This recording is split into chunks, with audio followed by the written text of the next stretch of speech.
रज्जो भाभी होली की तैयारियों में लगी हुई थी। सुबह सवेरे जल्दी उठकर बच्चों को स्कूल भेजती, भैया जी को ऑफिस और फिर लग जाती होली की तैयारियों में। रज्जो भाभी पापड़ चिप्स खूब बनाती और सबको खिलाती। सभी रिश्तेदार और मोहल्ले वाले उसकी तारीफ करते।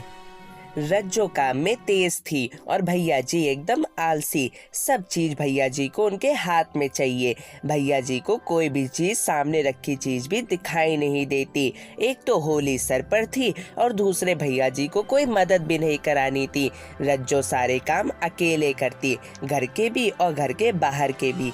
भैया जी ऑफिस से आकर बैठ जाते टीवी का रिमोट लेकर और बच्चों को और रज्जो को ऑर्डर देना शुरू कर देते।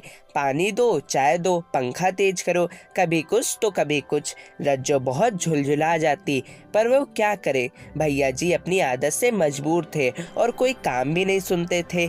एक कान से सुनते थे तो दूसरे कान से निकाल देते थे। भैया जी तो रज्जो से होली की शॉपिंग के लिए भी कुछ नहीं कह रहे थे। वो जानते थे कि रज्जो उनसे कहेगी और फिर उनको रज्जो के साथ होली की शॉपिंग कराने रज्जो को मार्केट ले जाना पड़ेगा, जिससे वह टीवी भी नहीं देख पाएंगे। रज्जो को होली का बहुत उत्साह रहता था। वो पापड़ तो खूब सारे वैरायटी के तो बनाती ही थी, लेकिन वो घर में खुद से और भी तरह के पकवान बनाती थी। रज्जो घर में अकेली थी। ये सब करने के लिए सास ससुर गांव में रहते थे।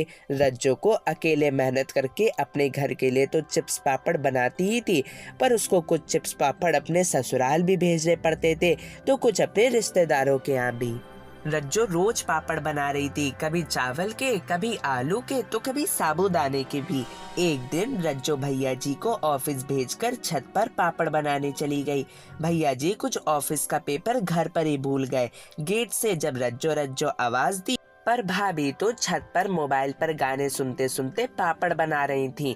भैया जी अपने आप किसी तरह गेट खोलकर छत पर पहुँचे। अचानक रज्जो ने आहट सुनी तो तेज धूप की वजह से सीढ़ी के तरफ भाभी ने देखा तो उन्हें कोई आदमी की परछाई दिखी।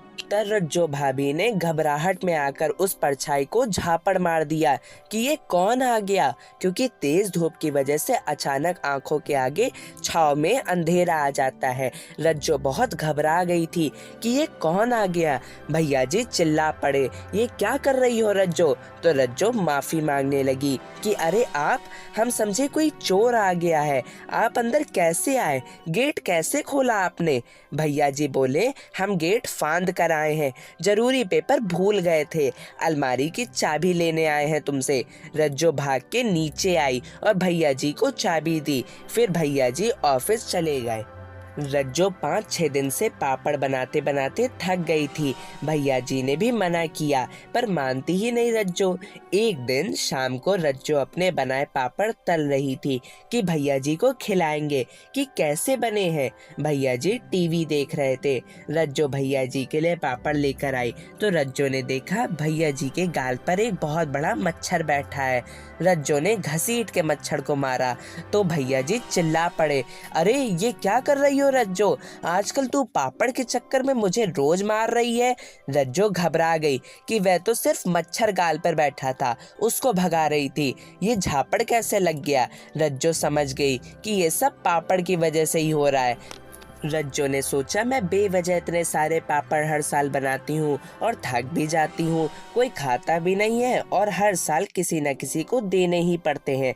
उसने निश्चय किया कि अब वह सब कुछ लिमिट में ही बनाएगी, जिसमें वह त्योहार का आनंद भी ले पाए और किसी भी चीज की बर्बादी भी ना हो सके, वह सभी का अच्छे से ख्याल भी रख सके। तो कैसी लगी आपको ये आज की कहानी? पसंद आए तो चैनल को लाइक और सब्सक्राइब करें। Bye bye.